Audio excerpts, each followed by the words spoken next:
INA Podcast.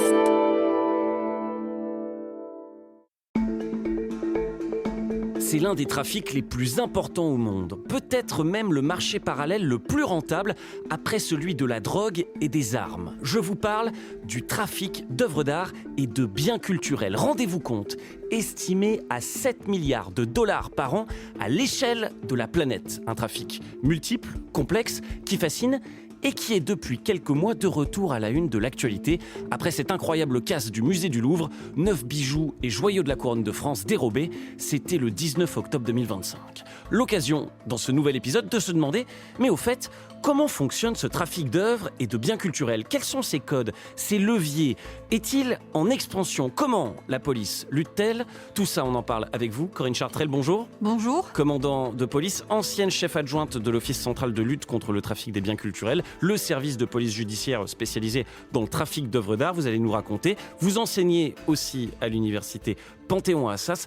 Corinne Chartrel, il prend de l'ampleur ce trafic en France et dans le monde ? Je ne répondrai pas en termes de statistiques, mais en tous les cas, en termes de faits, on a de plus en plus d'effets médiatisés. En tous les cas, je dirais, il n'a pas décru. S'il n'a pas augmenté, il n'a pas décru. Il y a énormément de faits ces derniers mois qui prouvent qu'il y a un vrai intérêt aujourd'hui pour le bien culturel. Et vous allez nous raconter tout ça, bien sûr. Mais d'abord, on commence, comme chaque semaine, par un récit en archive. Et puis, on se retrouve juste après. Je m'appelle Théophile Cossa et vous écoutez Le Temps de l'Actu, un podcast de l'INA et de l'université Panthéon-Assas. C'est parti. Qu'est-ce que c'est que ce problème ? Il y a un sujet un petit peu complexe pour le débattre en 2 minutes. Enfin, pardon, on n'est pas à l'université. Enfin, je veux dire, excusez-moi. Et le monsieur, qu'est-ce qu'il en pense ? The yes means a no to win. Again is a no. Réfléchissez bien. Et surtout, faites réfléchir autour de vous. Et j'attendais, je ne vous le cache pas, ce moment avec un peu d'impatience. Le temps de l'actu. Des musées cambriolés, le phénomène, il faut le dire, est aussi vieux que les musées eux-mêmes. Et ça arrive plus souvent qu'on ne le croit. Exemple, en 1998, le Louvre en était déjà victime. Vent de pagaille au Louvre, dans le musée, les caméras ne sont pas les bienvenues. À l'intérieur, la police a investi les lieux. À la recherche d'une toile, un tableau de 34 cm sur 49. On fait évacuer tous les gens et on les fouille. Et personne n'échappera à la fouille. Vous en cherchez dans le berceau ? Ouais. Vous en dites pourquoi ? Non, il cherche quelque chose. Et l'objet de cette panique, une œuvre de Camille Corot, Le chemin de Sèvres, acquis par le Louvre depuis 1902. Suspendu à son téléphone, le directeur du musée ne s'explique toujours pas ce qui s'est passé. Ce jour-là, en pleine journée dans une salle non surveillée et à l'écart de la foule, un homme coupe cette toile au cutter, puis sort tranquillement du musée. Le tableau ne sera jamais retrouvé. Des affaires comme celle-ci, l'histoire en regorge. Petit florilège, écoutez. La Joconde, aujourd'hui ultra protégée, a déjà été volée. C'était en 1911, le voleur, un simple artisan qui pensait pouvoir la revendre. Mais Vincenzo Perugia sera finalement dénoncé par un antiquaire. Depuis, il a fait bien des émules. Le casse du siècle, Boston 1990. 2 voleurs déguisés en policiers dérobent des toiles de Rembrandt, Vermeer et Manet. Valeur 200 millions d'euros. Les tableaux n'ont jamais été retrouvés. Dans ces affaires spectaculaires, qui sont les voleurs ? En 2004, en plein jour, 2 braqueurs dérobent le cri de Munch dans un musée d'Oslo. Ils seront arrêtés 2 ans plus tard. Comme eux, les voleurs ignorent parfois que ces toiles sont invendables. Dans d'autres cas, ce sont des réseaux, voire des maîtres chanteurs, qui peuvent réclamer une rançon. Le commanditaire amoureux d'art est un mythe. Le commanditaire amoureux d'art est un mythe, d'accord, mais les vols, eux, ont bien lieu. Et pas que dans les plus grands musées nationaux. Tous les musées sont concernés et des œuvres parfois moins connues sont aussi visées, comme au musée Marmottan à Paris en 1985. Musée Marmottan, un petit pan de mur gris, vide. 9 tableaux, dont l'inestimable Impression Soleil Levant, viennent d'être volés. Cette œuvre, on la retrouve reproduite avec toutes ses caractéristiques dans un catalogue. Un catalogue qui est une première mondiale, réalisé conjointement par la police judiciaire et l'école du patrimoine. Il regroupe les 200 tableaux et dessins volés dans les musées français durant ces 10 dernières années. Quelques grands noms, mais aussi des œuvres moins connues. C'est là, en fait, les œuvres les plus vulnérables parce qu'elles peuvent, de manière un peu clandestine arriver sur le marché de l'art, passer de main en main, et on peut tout d'un coup voir ressortir, au bout de 10 ans, une œuvre d'un artiste de second plan, qui est quand même tout à fait intéressante pour la collection d'un musée, et puis qui a échappé s'il n'y a pas eu d'information qui a été donnée en temps voulu et diffusée aux différents partenaires de la lutte contre le vol. En effet, les tableaux réapparaissent parfois des années après, comme ceci, tiens, volé au Louvre dans les années 80 et retrouvé seulement en 1992. Le retour au bercail en parfait état après 10 ans d'errance. 10 ans entre les mains de voleurs. Cette huile de Jérôme Bosch, valeur inestimable. Ces animaux amphibies du peintre flamand Von Kessel, impossible à chiffrer. Surtout cette huile de Lenain du XVIIe siècle, pour le conservateur du musée du Louvre, elle n'a pas de prix. Celui-là est une sorte de joyau unique. Non, vraiment, c'était une perte pour le Louvre. Longtemps, l'enquête piétine. Le mois dernier, la police localise enfin 2 resellers, les arrête en flagrant délit, sur le point de négocier des tableaux pour le compte d'une 3e personne. Des tableaux qui n'ont certainement jamais quitté la France, certainement même jamais pu être vendus. Mais pourquoi est-ce souvent très long pour retrouver ces œuvres volées? Explication du chef de l'Office de lutte contre le trafic des biens culturels, Stéphane Goffny, en 2012. La plupart du temps, le tableau ne réapparaît pas rapidement sur le marché. Le tableau sera conservé, recellé pendant de nombreuses années. C'est la seule possibilité pour espérer, de main en main, lui redonner une légitimité et surtout, je dirais, le faire apparaître le plus loin possible du lieu de vol. L'Office de lutte contre le trafic des biens culturels, l'OCBC, c'est le service de police judiciaire spécialisé justement dans ce type d'affaires. Écoutez, reportage de France 3 en immersion en 2021. C'est loin d'être le seul cas de vol dans un musée. À l'Office central de lutte contre le trafic des biens culturels, on suit chaque affaire. Cette fois, un musée archéologique a été visé. On a des monnaies, on a des bijoux. On a utilisé des haches pour facturer la sortie de secours. Ouais. Les alarmes ne sont pas déclenchées. Chaque année, entre 20 et 30 œuvres sont dérobées dans les musées français par des malfaiteurs parfaitement organisés. Ils ont des moyens de pouvoir écouler les objets volés sur des filières à l'international. Des moyens pour écouler les objets volés? Oui, mais lesquels? Où sont ces tableaux dérobés? Et les bijoux de la couronne volés au Louvre récemment? Déjà à l'étranger? Et au-delà de ça, comment fonctionne le trafic d'œuvres d'art et de biens culturels? Est-il en expansion? On en parle dans le temps de l'actu. Avec vous, Corinne Chartrel, déjà pour commencer, peut-être une réaction au récit qu'on vient d'entendre. J'imagine que ça réveille quelques souvenirs. Oui, effectivement, et des voix connues. J'ai même découvert un vol au Louvre dont j'avais eu très peu connaissance. Donc oui, c'était plaisant. L'OCBC, ça fait 50 ans que cet office existe, je crois. Composé d'un policier expert du marché de l'art, j'imagine très cultivé. C'est un des critères pour entrer à l'OCBC? Alors, policier et gendarme, je tiens à le préciser, puisque la tête de l'Office central de lutte contre le trafic des biens culturels est confiée depuis un peu plus de 20 ans maintenant à un gendarme, en principe, donc un colonel de gendarmerie, et que les effectifs sont mixtes. Alors, on n'a pas besoin d'avoir fait des études en histoire de l'art. Il faut bien entendu quand même avoir une certaine appétence pour la thématique et la matière, sinon on s'y ennuie. Mais on a eu une fois, effectivement, un personnel qui était docteur en archéologie, mais ce n'est absolument pas une nécessité. Il faut être bon policier, avoir donc une bonne formation d'enquêteur, ça c'est tout du moins pour le volet de l'enquête, puisqu'après on a d'autres entités aussi au sein de l'Office, un pôle un peu plus juridique ou relationnel. C'est combien d'affaires par an qu'on se représente? Là, on entendait 20-30 œuvres dérobées dans le récit documentaire. Vous le disiez en introduction, le trafic d'œuvres d'art et de biens culturels, c'est plutôt stable en ce moment. Ça existe toujours, en tout cas. Ah oui, ça c'est sûr que ça existe toujours, et l'actualité en témoigne. Pour autant vous dire combien d'œuvres par an qui sont dérobées, ça je ne pourrais pas vous répondre. Mais il faudrait plutôt réfléchir en termes de dossier, parce que dans un dossier, on peut avoir plusieurs œuvres. Moi, je suis arrivée à l'Office en 2005 et j'y suis restée 15 ans. Et en fait, ça n'a fait que croître au fil des années, le nombre de dossiers. Puis on a des thématiques qui sont apparues, qui n'existaient pas par le passé, comme la contrefaçon façon et l'archéologie. Et on va y revenir. Je le disais en introduction, hein, c'est quand même assez dingue. Trafic d'œuvres d'art et de biens culturels, ce serait le 3e, alors j'emploie le conditionnel, hein, mais ce serait le 3e marché parallèle le plus important au monde, après les drogues et les armes. Alors c'est vrai, bon, les drogues, le trafic de drogue, on entend beaucoup parler, le trafic d'armes un peu moins, mais on sait qu'effectivement ça existe. Et là, on nous parle du trafic d'art, potentiellement le 3e marché parallèle, 7 milliards d'euros par an selon les estimations. Alors bien sûr, je précise, à l'échelle mondiale, c'est énorme. Oui, c'est énorme. Alors, comme je le dis souvent aux étudiants, le rang de classement a un peu d'importance. Ça.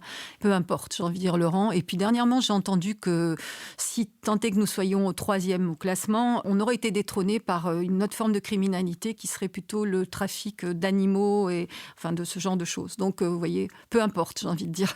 Et en tout cas, le point commun à tous ces trafics, c'est que le trafic d'œuvres d'art, et on l'a entendu, il est partout, il est mondial, et les œuvres qui sont volées en France circulent bien au-delà des frontières françaises. Ah ben tout à fait. Moi, j'ai quelques anecdotes. Donc, j'ai en mémoire une pendule volée chez un particulier dans l'Est qui, même pas 2 jours après, était déjà revendue au black market dans un pays de l'Est. C'était une information que nous avions reçue d'un collègue et nous n'avions même pas encore le temps de noter ce vol dans la base de Tréma, qui est la base des objets nationales, des objets volés. Et oui, et ce qui est intéressant, c'est une précision qui est intéressante. Effectivement, là, on a beaucoup entendu parler des musées. J'ai axé ce récit documentaire sur les musées, mais le trafic de biens culturels et les vols ont également aussi lieu, bien sûr, chez des particuliers. Et là, l'OCBC est aussi compétente. Tout à fait. En fait, c'est vrai, on parle beaucoup de musées, on parle d'églises, mais il y a les galeries et il y a aussi les lieux d'habitation. Hein. C'est quand même sur le chiffre global annuel, les habitations restent quand même le secteur le plus touché. Ah oui. Ah oui.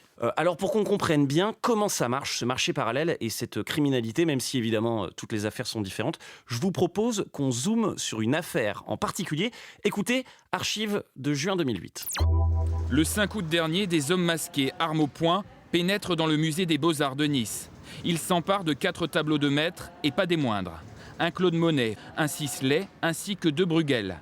Valeur de l'ensemble, 20 millions d'euros. Les 4 tableaux ont été récupérés avec leur cadre, intact. Les malfaiteurs, eux, sont en garde à vue dans les locaux de la PJ de Marseille. C'est en partie grâce à une information du FBI, la police américaine, qu'ils ont été arrêtés. Les voleurs cherchaient depuis 1 an à vendre leur toile à l'étranger, sans succès. Est-ce que vous pouvez nous raconter cette affaire qui est, je crois, assez rocambolesque, le casse du musée Chéret de Nice en août 2007 et l'enquête pour retrouver les voleurs, je crois que vous avez participé à cette enquête. Exact. J'étais déjà donc à l'office et personnellement, moi j'ai appris l'information par la télévision espagnole.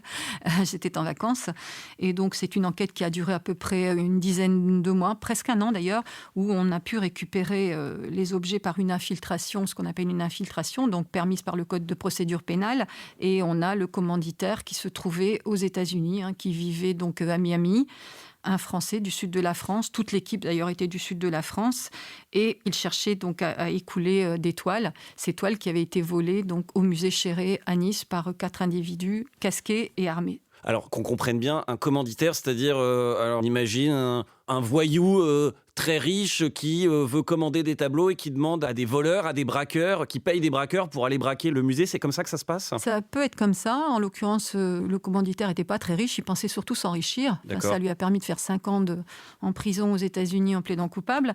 Mais effectivement, il avait recruté une équipe. Il se connaissait, en fait. Et donc, cette équipe a volé au musée Chéret à Nice. Et l'idée, c'était de faire transiter les toiles. Et puis, ils ont été, suite à un renseignement du FBI, donc une enquête a été menée par l'office et on a pu les interpeller donc sur la promenade au bord de mer à Marseille 11 mois plus tard. Les tableaux finalement n'ont jamais quitté la France. Exactement, en fait les tableaux ont été stockés à Bandol dans une résidence et c'est l'agent infiltré qui nous avait permis de nous orienter et de nous guider jusque le lieu, mais les toiles ont été récupérées dans une camionnette le jour de l'interpellation puisqu'on l'avait...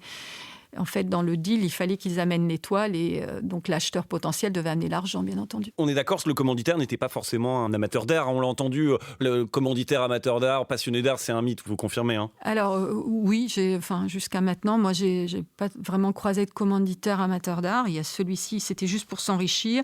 Après, on a des amateurs d'art qui, j'en ai connu un qui s'appelle Brett Weiser, qui a été jugé déjà 2 fois, qui lui, effectivement, volait et stockait, mais à son domicile, mais il n'a jamais rien vendu. Rien n'a été prouvé dans la revente. revente. Ils stockaient tout à demeure. Pour pouvoir profiter tout seul des œuvres. Tout à fait, tout à fait. Ce type de cambriolage, alors ça peut être une commande, mais je crois qu'en général, le vol à la commande, c'est plutôt l'exception, hein, c'est ça ? Alors, c'est pas toujours évident de démontrer qu'effectivement, au-delà des voleurs, il y a un commanditaire. Quand ils sont interpellés, en général, c'est rare qu'ils donnent le commanditaire. Ou alors, ils vont vous dire qu'ils ne connaissaient pas et qu'ils se sont rencontrés dans un bar, un hôtel, et qu'après, ils ont remis l'étoile moyennant une somme d'argent. C'est un peu ce qui s'est dit aussi. Vous avez cité Isabella Gartner à Boston, le musée. Des années après, les 2 individus faux policiers ont été interpellés. Ils ont toujours tenu cette version. La loi du silence parmi les voyous. Ça pourrait être le même schéma pour les bijoux du Louvre, un vol à la commande, une vente des bijoux à l'étranger, je précise qu'à l'heure où on enregistre cet épisode, les bijoux de la couronne n'ont toujours pas été retrouvés. Exact. Oui, ça pourrait être tout à fait une commande pour un tiers en vue. Alors, le collectionneur, je vous ai dit, moi, je n'en ai pas croisé, mais je veux dire, ça ne peut pas dire que ça ne peut pas arriver. Ça peut être aussi en vue de dessertir les pierres et de garder les pierres et fondre l'or, puisqu'on sait que le cours de l'or explose. Donc, il y a énormément de vols dans les musées de pièces d'or. Donc, c'est possible, oui. Justement, avec ce type de bien d'une valeur inestimable, quelles sont les possibilités pour les voleurs ? Il y a la vente, il y a aussi le chantage à l'assurance, c'est ça ? Ou tout du moins de percevoir, sans faire de chantage, mais certains objets sont assurés, donc de percevoir la prime. Oui, pour les toiles de maître, en général, elles sont assurées. Alors, l'État étant son propre assureur, là, c'est plus compliqué, mais ça pourrait exister. En fait, chaque cas est un cas d'espèce. Ça peut être aussi un vecteur de blanchiment. Voilà, c'est pas forcément le mythe du collectionneur ou non. Ça peut servir à bien d'autres choses, à payer des achats d'armes. On l'a vu dans tout ce qui est trafic archéologique et financement du terrorisme. Donc ça peut être multiple. Sur la vente et notamment pour les tableaux, ce qui est fou en creusant un petit peu le sujet, c'est que je me suis rendu compte, et vous le disiez, que des tableaux volés peuvent se retrouver en salle de vente, vendus aux enchères par des commissaires-priseurs agréés qui ont pignon sur rue, et ça, des mois ou des années après un vol ou un cambriolage. Tout à fait, on l'a vu pour la blanchisseuse souffrant des dents de Degas, qui avait été volée au musée du Havre il y a fort longtemps, et retrouvée, donc signalée par un conservateur, et comme étant mis en vente à New York, par Sotheby's New York, alors que nous avions à l'arrière des références RF, République française a priori, enfin pour le commun des mortels, ça veut peut-être rien dire, mais pour un professionnel qui est chargé de mettre en vente, les signes aussi à l'arrière, les inscriptions à l'arrière d'un tableau, les marquages sont d'une grande importance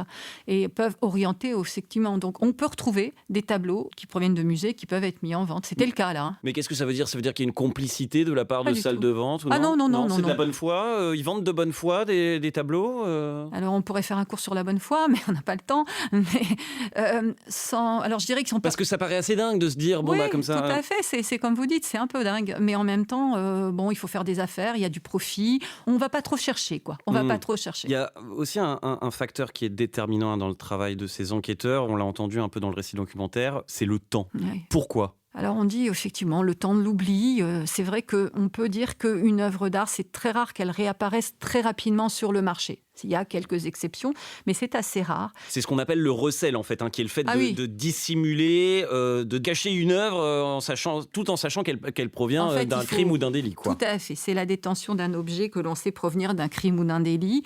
Alors, il y a la chaîne du recel, mais il peut y avoir plusieurs receleurs. On l'a vu sur certains... Je me souviens d'une statue volée dans une église à Agen, qui restait donc un recel sur le plan national, mais qui a transité dans diverses mains pour arriver à un moment donné à être vendu d'une manière tout à fait licite avec des faux documents sur une foire d'antiquaire à L'Isle-sur-Sorgue, puis être successivement encore vendu et arriver en galerie parisienne rive gauche. Voilà. Point important, je crois que d'une manière globale, il y a de moins en moins de vols parce que les œuvres sont plus sécurisées, notamment dans les musées, mais aussi chez les particuliers. Et puis les voleurs et les receleurs ont aussi de plus en plus de difficultés. Moins de vols. Sur le plan national, 2024, on était à peu près à 1092 faits de vol en France, répartis sur des églises. Donc les églises, c'était à peu près 141 faits. En 2024, 21 musées, 49 galeries, mais on sait déjà que l'an dernier, 2025, il y a quand même une augmentation de vols dans les églises et dans les musées. Donc attendons les prochains chiffres. Mais je ne travaillais pas en 1995, mais j'ai quand même regardé des chiffres plus anciens. En 1995, on avait quand même 9000 faits de vol. On est à 1092. Donc il y a quand même une amélioration... dans ce domaine. Mais il n'y a pas, et vous le disiez, que le vol d'œuvres dans les musées ou chez des particuliers. Il y a aussi le pillage archéologique. On écoute une archive. Regardez, Les pilleurs de tombes sans scrupules ont détruit des nécropoles entières, des lieux demeurés intacts pendant des millénaires, et tout ça pour vendre des œuvres aux musées d'Europe et d'Amérique. Regardez, ici ils ont carrément fait un trou dans le mur pour passer d'une tombe à l'autre. Reportage de France 3 en Italie, c'était en 2018, un reportage sur le pillage. L'Italie évidemment très concernée, la France aussi, je crois. C'est une grosse part, ça, du travail des enquêteurs à l'OCBC. Alors oui, je ne raisonnerai pas en termes de pourcentage, mais il est vrai qu'aujourd'hui, le trafic archéologique a pris quand même une certaine place dans le portefeuille des enquêteurs.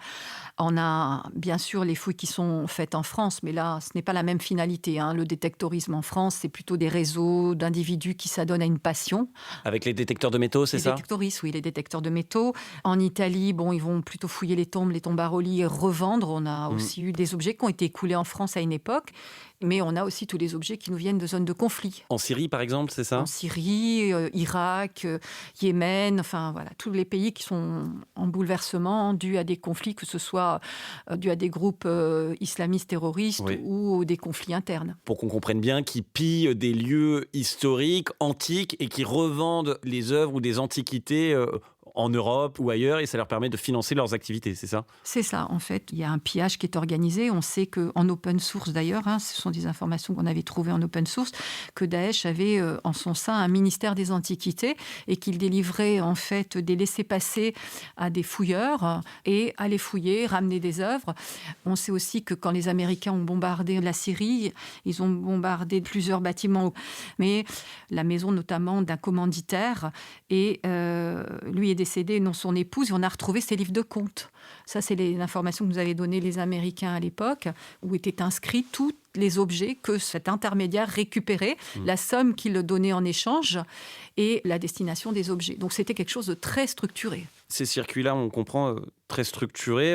C'est un travail un petit peu différent d'enquête pour les policiers. C'est difficile de travailler sur ces enquêtes-là, avec une dimension internationale, etc. Pour l'enquêteur, en général, en fait, il a connaissance des faits quand l'objet il arrive un peu en bout de course dans soit une salle des ventes, soit une galerie, que ce soit en France ou à l'étranger. Donc l'intérêt, c'est effectivement de retracer ces objets, de trouver des points communs, ne serait-ce que par ceux qui les déposent, ceux qui les vendent, ou par le trajet. C'est notamment le travail de la cellule qui s'appelle le CELTRAC à l'université de Poitiers, qui fait des recherches en ce sens, qui emploie aussi des étudiants-chercheurs pour tracer les objets. Et l'Office central dispose aussi d'une chercheuse dont c'est le travail. Une archéologue Alors, elle a la formation d'archéologue, mais elle a surtout le diplôme de l'université de Poitiers, donc de recherche de provenance et autres. Et c'est elle qui fait toutes ces recherches pour essayer de tracer les objets. Il y a le vol, il y a le pillage, et puis il y a aussi, vous en parliez, les contrefaçons, les faux. Et là, on est plus dans le registre de l'escroquerie, mais l'OCBC, je crois, traite aussi de ce type d'affaires. Tout à fait. L'OCBC traite de cette affaire depuis une douzaine d'années, puisqu'auparavant, c'était une thématique qui était dévolue à un autre service, et donc que l'OCBC a récupéré. La contrefaçon, l'OCBC la traite sous l'angle pénal, avec effectivement l'escroquerie, ça peut être l'abus de confiance, et puis le faux artistique, enfin, il y a des infractions spécifiques. Le faux, c'est un peu la plaie du marché de l'art. Il y a des très vilains faux qu'on détecte très vite et qui viennent de Chine en masse et qui sont vendus sur les seconds marchés, les brocantes, des choses comme ça. Puis on peut avoir de très beaux faux. C'est surtout des tableaux, ça peut être des meubles, c'est tout type de biens. Ça peut être tout type, ça peut être aussi des sculptures. À un moment donné, on retrouvait sur les brocantes ou les marchés d'antiquitaires, mais dans les rues parisiennes, vous retrouviez par exemple des sculptures de Déméter Chyparus, elles étaient toutes fausses quasiment, quoi. Voilà. Donc ça dépend.